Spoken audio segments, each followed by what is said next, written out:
संविधान का अनुच्छेद 356 जो है वह आपका राष्ट्रपति शासन से संबंधित है, यानी इस क्वेश्चन का भी बी विकल्प आपका करेक्ट जवाब हो जाएगा। अगला क्वेश्चन, क्वेश्चन नंबर 3 से आपने क्वेश्चन पूछा गया है कि नीति आयोग का गठन कब हुआ। ये क्वेश्चन बहुत मोस्ट क्वेश्चन है। जैसे आपको पता होगा कि आपका जो होमगार्ड का एग्जाम है वह मेरे प्यारे साथियों 25 अप्रैल, 26 अप्रैल और 27 अप्रैल को होने वाला है। अगर मैं बात करूं नीति आयोग के गठन की, तो ये क्वेश्चन आपको इन तीनों दिन में मेरे प्यारे साथियों एक शिफ्ट में जरूर देखने को मिलेगा। तो ये क्वेश्चन आपका होमगार्ड परीक्षा के लिए गोल्डन क्वेश्चन होने वाला है कि नीति आयोग का गठन कब हुआ। तो नीति आयोग का जो गठन हुआ था, आप इस क्वेश्चन पर ध्यान देंगे, इसका गठन आपका 2015 में हुआ था। 2015 इस क्वेश्चन का आपका करेक्ट जवाब बन जाएगा। अगला क्वेश्चन आपसे पूछा जा रहा है कि प्लासी का युद्ध कब लड़ा गया। तो प्लासी के युद्ध की मैं बात कर लेता हूं। प्लासी का युद्ध आपका 1757 में लड़ा गया था। 1757 इस क्वेश्चन का ए विकल्प के साथ आपका करेक्ट जवाब होने वाला है। अगर मेरे प्यारे साथियों आप इन क्वेश्चनों के जवाब जानते हैं तो हमारे बताने से पहले कमेंट बॉक्स में जरूर बताएं, और वीडियो के अंत में यह बताना ना भूलें आप इन 100 क्वेश्चनों में से कितने क्वेश्चनों का जवाब जानते थे। आपको जो टारगेट दिया जाता है मेरे प्यारे साथियों, इन 100 क्वेश्चनों में से 35 सही करने का टारगेट दिया जाता है। देखते हैं कितने बच्चे ऐसे हैं 100 में से 35 क्वेश्चनों के सही जवाब बता पाते हैं। अगला क्वेश्चन आपसे पूछा गया कि भारतीय राष्ट्रीय कांग्रेस की स्थापना किस वर्ष हुई। तो भारतीय राष्ट्रीय कांग्रेस की जो स्थापना हुई थी 1885 में हुई थी। 1885 इस क्वेश्चन का आपका करेक्ट जवाब बन जाएगा। अगले क्वेश्चन में आपसे पूछा जा रहा है कि भारत छोड़ो आंदोलन का नारा किसने दिया। क्वेश्चन बहुत मोस्ट क्वेश्चन है और चुनिंदा क्वेश्चन है। तो क्वेश्चन पर ध्यान देंगे कि भारत छोड़ो आंदोलन का नारा किसने दिया। तो भारत छोड़ो आंदोलन का जो नारा था ये आपको बहुत ध्यान में रखना है। ये क्वेश्चन मेरे प्यारे साथियों आपके लिए बहुत मोस्ट क्वेश्चन हो जाएगा। अरुण आपका आसफ अली ने जो है ये नारा दिया था, यानी डी विकल्प इस क्वेश्चन का आपका सही जवाब बनने वाला है। अगला क्वेश्चन पूछा गया कि संविधान सभा के अस्थायी अध्यक्ष कौन थे। तो संविधान सभा के अस्थायी अध्यक्ष की मैं बात करने जा रहा हूं। तो अस्थायी अध्यक्ष दो थे, वे मेरे प्यारे साथियों आपके कौन थे। तो वे आपके सच्चिदानंद सिन्हा थे, यानी सी विकल्प इस क्वेश्चन का आपका करेक्ट जवाब बन जाएगा। अगला क्वेश्चन आपसे पूछा गया कि भारत का सबसे बड़ा जिला क्षेत्रफल की दृष्टि से कौन सा है। तो भारत का सबसे बड़ा जिला वो भी क्षेत्रफल की दृष्टि से आपका कच्छ है, यानी कच्छ का रण है, यानी बी विकल्प इस क्वेश्चन का आपका करेक्ट जवाब बनने वाला है। अगला क्वेश्चन, क्वेश्चन नंबर 9 में आपसे पूछा गया है कि भारतीय संसद के दोनों सदनों की संयुक्त बैठक की अध्यक्षता कौन करता है। तो भारतीय सदन के जो दोनों सदनों की संयुक्त बैठक की अध्यक्षता करता है वह मेरे प्यारे साथियों लोकसभा अध्यक्ष करता है। लोकसभा अध्यक्ष इस क्वेश्चन का जो है डी विकल्प के साथ आपका करेक्ट जवाब होने वाला है। डी विकल्प जिन बच्चों ने चुना है। अगला क्वेश्चन देख लेते हैं। अगला क्वेश्चन आपसे पूछा गया कि नीला दर्पण नाटक के लेखक कौन थे। ये क्वेश्चन बहुत मोस्ट क्वेश्चन है, क्योंकि ये क्वेश्चन आपका ऐसा क्वेश्चन है जो होमगार्ड परीक्षा के लिए बहुत गोल्डन क्वेश्चन होने वाला है। क्वेश्चन नंबर 10, तो आपको ध्यान रखना है नीला दर्पण जो नाटक है इसके लेखक कौन थे। तो इसके लेखक की बात करूं तो आपका दीनबंधु मित्र थे। इस क्वेश्चन का भी बी विकल्प आपका करेक्ट जवाब बन जाएगा। अगला क्वेश्चन आपसे पूछा गया कि भारत का सबसे गहरा नदी घाटी बांध कौन सा है। तो भारत का सबसे गहरा जो नदी घाटी बांध है वह आपका टिहरी बांध है। टिहरी बांध इस क्वेश्चन का आपका सही जवाब बनता है। अगला क्वेश्चन आपसे पूछा गया जय जवान जय किसान का नारा किसने दिया। तो मैं बात करने जा रहा हूँ जय जवान जय किसान के नारे की। तो जय जवान जय किसान का जो नारा था आप ध्यान देंगे ये किसने दिया था। तो ये आपका लाल बहादुर शास्त्री ने दिया था। लाल बहादुर शास्त्री ही इस क्वेश्चन का आपका बिल्कुल करेक्ट जवाब बन जाएगा। अगला क्वेश्चन, क्वेश्चन नंबर 13 में आपसे पूछा गया है कि भारत का पहला गवर्नर जनरल कौन था। ये क्वेश्चन भी आपकी परीक्षा के लिए गोल्डन क्वेश्चन बन जाता है। क्वेश्चन नंबर 13 के बारे में आपको पता होना चाहिए अगर आप होमगार्ड की परीक्षा की तैयारी कर रहे हो। क्वेश्चन क्या है, क्वेश्चन पूछा गया है कि भारत का पहला गवर्नर जनरल कौन था। तो भारत का जो पहला गवर्नर जनरल था वह आपका लॉर्ड हेमिस्टिंग था। इस क्वेश्चन का आपका सही जवाब बन जाएगा। अगला क्वेश्चन पूछा जा रहा है कि विश्व पर्यावरण दिवस कब मनाया जाता है। तो विश्व पर्यावरण दिवस आपका जो बनाया जाता है ये आपका 22 अप्रैल को बनाया जाता है। 22 अप्रैल इस क्वेश्चन का जो है आपका क्या हो, 22 अप्रैल या आपका 5 जून, दोनों क्वेश्चन आपके सामने है। क्वेश्चन पूछा गया है कि विश्व पर्यावरण दिवस आपका कब बनाया जाता है। तो मेरे प्यारे साथियों विश्व की बात की गई है तो विश्व पर्यावरण दिवस जो है वह आपका 5 जून को बनाया जाता है, ना कि 22 अप्रैल को। इसमें बच्चे कंफ्यूज हो जाते हैं आपका 22 अप्रैल में और 5 जून में। तो आप ध्यान देंगे विश्व की बात की गई है तो विश्व आपका एक तो होता है भारतीय, एक क्या होता है भारतीय। तो भारतीय क्या है, भारतीय बड़ा लिखा हुआ है तो बड़ी तारीख होगी, और विश्व क्या है, विश्व छोटा लिखा हुआ है तो छोटी तारीख होगी। तो इसका सही जवाब क्या हो जाएगा, इसका 5 जून मेरे प्यारे साथियों क्वेश्चन नंबर 14 का आपका करेक्ट जवाब बन जाता है, यानी 5 ही जून इस क्वेश्चन का आपका सही जवाब होगा। अगला क्वेश्चन पूछा गया है कि हरित क्रांति के जनक कौन कहलाते हैं। तो हरित क्रांति के जनक जो कहलाते हैं वे आपके एम एस स्वामीनाथन कहलाते हैं। एम एस स्वामीनाथन इस क्वेश्चन का आपका सही जवाब होने वाला है, और ये क्वेश्चन होमगार्ड परीक्षा 2026 के लिए बहुत गोल्डन क्वेश्चन है। आप इस क्वेश्चन को नोट कर जाएंगे, बहुत मोस्ट क्वेश्चन आपकी परीक्षा के लिए हो जाएगा। अगला क्वेश्चन आपसे पूछा गया कि भारतीय रिजर्व बैंक की स्थापना कब हुई। तो भारतीय रिजर्व बैंक की स्थापना जो हुई थी 1935 में हुई थी। 1935 इस क्वेश्चन का सही जवाब बनेगा। अगले क्वेश्चन में आपसे पूछा गया है कि संविधान का कौन सा भाग मौलिक कर्तव्यों से संबंधित है। तो संविधान का भाग जो है आपका 4 का 1, संविधान का भाग 4 का ये जो है मौलिक कर्तव्यों से संबंधित है, यानी अनुच्छेद भी पूछ लिया जाता है। तो अनुच्छेद कौन सा है या आर्टिकल कौन सा है, तो आर्टिकल के बारे में भी आप ध्यान देंगे। आर्टिकल या अनुच्छेद कौन सा है, तो अनुच्छेद मेरे प्यारे साथियों 51 का ए है। ये क्वेश्चन भी आपसे कई बार आपकी परीक्षा में पूछा गया है।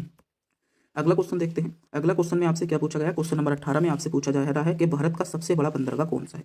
तो मैं बात करूं भारत के सबसे बड़े बंदरगाह की, तो मुंबई बंदरगाह भारत का आपका सबसे बड़ा बंदरगाह है। अगला क्वेश्चन पूछा गया कि गीतांजलि के लेखक कौन है। तो गीतांजलि के लेखक की मैं बात करने जा रहा हूँ रविंद्रनाथ टैगोर। रविंद्रनाथ टैगोर आपके गीतांजलि के लेखक है, बी विकल्प आपका सही जवाब बनेगा। अगला क्वेश्चन पूछा गया कि यूपी की जो सबसे लंबा नदी पुल है कौन सा है। ये क्वेश्चन आपकी परीक्षा के लिए मोस्ट क्वेश्चन है, क्योंकि आप ध्यान देंगे अगर मैं होमगार्ड की बात करूं तो होमगार्ड में मेरे प्यारे साथियों 100 नंबर का जो जीके जीएस का पोर्शन है उसमें से अगर मैं यूपी की बात कर लूं तो यूपी मेरे प्यारे साथियों लगभग आपसे 15 से 20 नंबर की आपकी यूपी पूछी जाएगी और इतने क्वेश्चन मिलेंगे तो यूपी से क्वेश्चन आपसे ज़्यादा बनने वाले हैं। क्वेश्चन क्या पूछा गया कि यूपी का सबसे लंबा नदी पुल कौन सा है। तो यूपी का जो सबसे लंबा नदी पुल है नया गंगा पुल, ये आपका यूपी का मेरे प्यारे साथियों सबसे लंबा नदी पुल आपका बन गया है। अगला क्वेश्चन पूछा गया कि असहयोग आंदोलन कब शुरू हुआ। तो क्वेश्चन ध्यान देंगे, असहयोग आंदोलन जो था 1920 में शुरू हुआ था। 1920 इस क्वेश्चन का आपका करेक्ट जवाब बनने वाला है। अगला क्वेश्चन में आपसे पूछा जा रहा है कि भारतीय संविधान में कुल कितनी अनुसूचियां हैं। तो भारतीय संविधान में कुल 12 अनुसूचियां हैं। 12 ही अनुसूचियां इस क्वेश्चन का आपका जो हो जाएगा मेरे प्यारे साथियों करेक्ट जवाब बन जाता है, यानी सी विकल्प इस क्वेश्चन का आपका करेक्ट जवाब बनने वाला है। अगला क्वेश्चन आपसे पूछा जा रहा है कि भारत का मैनचेस्टर किसे कहा जाता है। तो मैं बात करने जा रहा हूँ भारत के मैनचेस्टर की। तो भारत का जो मैनचेस्टर है ये आपका अहमदाबाद को कहा जाता है। अहमदाबाद इस क्वेश्चन का आपका सही जवाब बनने वाला है। अगला क्वेश्चन पूछा गया कि उत्तर प्रदेश की राजधानी क्या है। तो उत्तर प्रदेश की राजधानी आपकी लखनऊ है। लखनऊ सही जवाब बन जाएगा। अगला क्वेश्चन नंबर 25 जो कि आपकी होमगार्ड परीक्षा के लिए बहुत मोस्ट क्वेश्चन है। क्वेश्चन पूछा जा रहा है कि नीली क्रांति किससे संबंधित है। अगर मैं बात करूं नीली क्रांति की तो ये बहुत मोस्ट क्वेश्चन है। नीली क्रांति जो है ये आपके मत्स्य पालन से उत्पादन संबंधित है, यानी मत्स्य उत्पादन से संबंधित है। मत्स्य उत्पादन इस क्वेश्चन का सही जवाब आपका बन जाएगा। अगला क्वेश्चन पूछा गया कि भारत की सबसे बड़े खारे पानी की झील कौन सी है। तो मैं बात करने जा रहा हूँ भारत के सबसे बड़े खारे पानी की झील की। तो भारत की सबसे बड़ी खारे पानी की झील जो है चिल्का झील है। चिल्का झील आपका करेक्ट जवाब बनने वाला है। अगला क्वेश्चन पूछा गया किस अनुच्छेद के अंतर्गत वित्त आयोग का गठन होता है। तो वित्त आयोग के गठन की मैं बात करूं, वित्त आयोग का गठन जो होता है मेरे प्यारे साथियों वह अनुच्छेद 200 आपका सी के अंतर्गत होता है। अनुच्छेद 280 इस क्वेश्चन का आपका ए विकल्प के साथ करेक्ट जवाब बन जाएगा। अगला क्वेश्चन पूछा गया कि स्वराज मेरा जन्मसिद्ध अधिकार है, यह कथन किसने कहा। तो यह कथन जो कहा था आप ध्यान देंगे, यह कथन मेरे प्यारे साथियों बाल गंगाधर तिलक ने कहा था। बाल गंगाधर तिलक आपका करेक्ट जवाब बन जाएगा। अगला क्वेश्चन नंबर 29 में आपसे पूछा गया कि भारत में सबसे पहले आपका सूर्य मंदिर कहाँ बनाया गया था। तो भारत में जो सबसे पहले सूर्य मंदिर बनाया गया था यह आपका इस क्वेश्चन का सी विकल्प सही जवाब होगा। और ये क्वेश्चन ऐसा क्वेश्चन है जो मेरे प्यारे साथियों अधिकांश जो है आपकी परीक्षाओं में रिपीट होता है। मैं इस क्वेश्चन की बात कर लूँ तो ये क्वेश्चन मेरे प्यारे साथियों आपका होमगार्ड परीक्षा के लिए भी इंपॉर्टेंट है। एसएससी जीडी जैसे एग्जामों में भी कई बार ये क्वेश्चन मेरे प्यारे साथियों आपकी परीक्षा में देखने को मिला है। अगला क्वेश्चन आपसे पूछा गया कि संविधान सभा की पहली बैठक कब हुई थी। ये भी क्वेश्चन आपका ध्यान रखने लायक है और ऐसा क्वेश्चन है जिसके चांसेस आपकी परीक्षा के लिए बन जाते हैं। तो 9 दिसंबर आपका 1946 को संविधान सभा की आपकी पहली बैठक हुई थी। अगला क्वेश्चन आपसे पूछा गया कि भारत में योजना आयोग को आपका किस वर्ष समाप्त किया गया। तो भारत में योजना आयोग का नाम बदलकर ही मेरे प्यारे साथियों नीति आयोग किया गया था। तो ये भी आपको पता होना चाहिए। जब नीति आयोग का गठन 2015 में किया गया तो योजना आयोग को कब समाप्त किया गया होगा। तो ये क्वेश्चन भी आप ध्यान ही रख सकते हो, 2015 में ही समाप्त किया गया है। 2015 इस क्वेश्चन का सही जवाब आपका बनेगा। अगला क्वेश्चन पूछा गया कि आपका अग्नि मिसाइल किस प्रकार की है। तो अग्नि मिसाइल की बात की गई है, ये किस प्रकार की है, ये आपका बैलिस्टिक आपके मेरे प्यारे साथियों प्रकार की मिसाइल है। अगला क्वेश्चन पूछा जा रहा है कि भारतीय संविधान का निर्माण कितने दिनों में हुआ था। तो भारतीय संविधान का निर्माण जो हुआ था ये मेरे प्यारे साथियों आपका 2 वर्ष 11 माह और 18 दिनों में भारतीय संविधान का आपका निर्माण हुआ था। श्वेत क्रांति का संबंध किससे है, ध्यान देंगे। श्वेत क्रांति का जो संबंध है आपका दुग्ध उत्पादन से है। दुग्ध उत्पादन ही इस क्वेश्चन का आपका जो होगा ए विकल्प के साथ सही जवाब बनने वाला है। अगला क्वेश्चन नंबर 35 में आपसे पूछा जा रहा है कि भारत का पहला लोहा इस्पात संयंत्र कहाँ स्थापित है। तो भारत का पहला लोहा इस्पात संयंत्र जो है ये आपका जमशेदपुर में है। जमशेदपुर सी विकल्प के साथ इस क्वेश्चन का आपका करेक्ट जवाब बन जाता है। इससे पहले मेरे प्यारे साथियों आपने भी पहली बार हमारे चैनल पर विजिट किया है और चैनल पर नए हो तो चैनल को सब्सक्राइब, वीडियो को लाइक और अपने दोस्तों के पास वीडियो को शेयर जरूर कर दें, क्योंकि मैं आपके लिए इसी प्रकार की जो है आपकी यूपी होमगार्ड के साथ साथ ऑल वनडे एग्जाम के लिए भी मेरे प्यारे साथियों जीके जीएस के साथ साथ और मेरे प्यारे साथियों सब्जेक्टों की भी महत्वपूर्ण और इंपॉर्टेंट सेलेक्टेड वीडियो लेकर आता रहता हूं, जो आपकी परीक्षा के लिए चुनिंदा यानी गोल्डन बन जाते हैं। तो अपने एग्जाम से पहले एक बार मेरे इस चैनल को सब्सक्राइब जरूर कर लें। और अगर आप चाहते हो एमसीक्यूज के रूप में टेस्ट देना या इंपॉर्टेंट पोस्टें प्राप्त करना या हमारी सभी पीडीएफ प्राप्त करना, तो मेरे प्यारे साथियों वह आप हमारे टेलीग्राम चैनल से कर सकते हो। टेलीग्राम चैनल का लिंक आपको वीडियो के डिस्क्रिप्शन यानी हमारी जो आपका वीडियो है उसके ही डिस्क्रिप्शन में आपको टेलीग्राम चैनल मिल जाएगा। हमारे यूट्यूब चैनल स्टडी अड्डा आर के नाम से ही हमारा टेलीग्राम चैनल है। आप सर्च कर भी हमारे टेलीग्राम चैनल को ज्वाइन कर सकते हो। अगला क्वेश्चन पूछा गया कि विधवा पुनर्विवाह अधिनियम कब पारित हुआ। तो विधवा पुनर्विवाह जो अधिनियम पारित हुआ था, अगर आप ध्यान दें तो ये मेरे प्यारे साथियों आप इसका सही जवाब क्या हो जाएगा, ये आपका 1856 में पारित हुआ था। 1856 इस क्वेश्चन का आपका करेक्ट जवाब बनने वाला है। अगला क्वेश्चन पूछा गया कि भारत में पहली जनगणना कब हुई। तो भारत में पहली जनगणना मेरे प्यारे साथियों आपका सही जवाब क्या बनेगा, भारत में पहली जनगणना। तो भारत में पहली जनगणना आपकी 1872 में की गई थी। अगला क्वेश्चन पूछा जा रहा है कि भारतीय राष्ट्रीय सेना की स्थापना किसने की। तो भारतीय राष्ट्रीय सेना, ये क्वेश्चन भी सिलेक्टेड क्वेश्चन है आपका, भारतीय राष्ट्रीय सेना की स्थापना आपकी रास बिहारी बोस ने की थी। अगला क्वेश्चन पूछा जा रहा है कि दक्कन का पठार किस प्रकार का पठार है। तो दक्कन का पठार मेरे प्यारे साथियों आपका जलवायुमुखी आपका ज्वालामुखी पठार है, यानी ए विकल्प इस क्वेश्चन का आपका सही जवाब होगा। ए विकल्प जिन बच्चों ने चुना है बिल्कुल सही चुना है, ए विकल्प आपका करेक्ट जवाब होने वाला है। अगला क्वेश्चन पूछा गया यूपी यानी उत्तर प्रदेश का सबसे बड़ा राष्ट्रीय उद्यान कौन सा है। तो यूपी यानी उत्तर प्रदेश का सबसे बड़ा राष्ट्रीय उद्यान जो है दुधवा राष्ट्रीय उद्यान है। और दुधवा राष्ट्रीय उद्यान कहाँ कहाँ पर है, तो दुधवा राष्ट्रीय उद्यान मेरे प्यारे साथियों उत्तर प्रदेश के पीलीभीत में है। पीलीभीत और लखीमपुर खीरी दोनों में ही है, तो इस क्वेश्चन के बारे में भी आप ध्यान रखेंगे। अगला क्वेश्चन आपसे पूछा जा रहा है कि भारत का सबसे पुराना उच्च न्यायालय कौन सा है। तो भारत का सबसे पहला उच्च न्यायालय जो है वह आपका कलकत्ता है। बी विकल्प आपका करेक्ट जवाब बन जाएगा।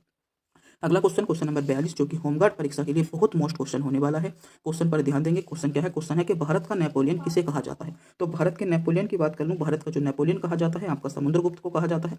समुद्रगुप्त ही इस क्वेश्चन का आपका सही जवाब बनने वाला है। अगला क्वेश्चन पूछा जा रहा है कि उत्तर प्रदेश का राज्य प्रमुख आपका जो है राज्य पशु कौन सा है। तो उत्तर प्रदेश का राज्य पशु जो है बारहसिंगा है। बारहसिंगा इस क्वेश्चन का आपका सही जवाब बनने वाला है। अगला क्वेश्चन आपसे पूछा गया है, क्वेश्चन में क्या पूछा जा रहा है कि आपका रोलेक्ट एक्ट किस वर्ष आपका लागू किया गया था। तो रोलेक्ट एक्ट की बात करता हूँ। रोलेक्ट एक्ट जो लागू किया गया था आपका 1919 में किया गया था। 1919 इस क्वेश्चन का आपका सही जवाब बनेगा।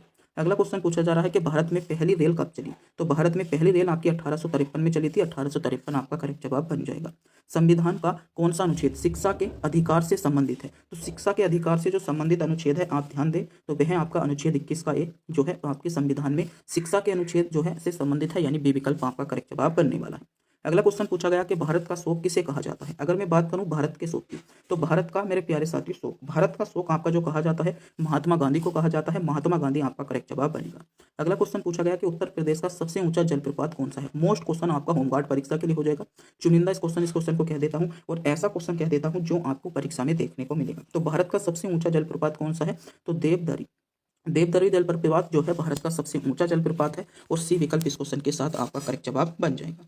अगला क्वेश्चन पूछा गया कि काकोरी कांड कब हुआ। तो काकोरी कांड की घटना भी आपको ध्यान रखनी है। काकोरी कांड आपका 1925 में हुआ था। 1925 आपका सही जवाब बन जाएगा। अगला क्वेश्चन पूछा जा रहा है कि भारत का सबसे बड़ा आपका जनजाति समूह कौन सा है। तो भारत का जो सबसे बड़ा जनजाति समूह है वह आपका गोंड है। गोंड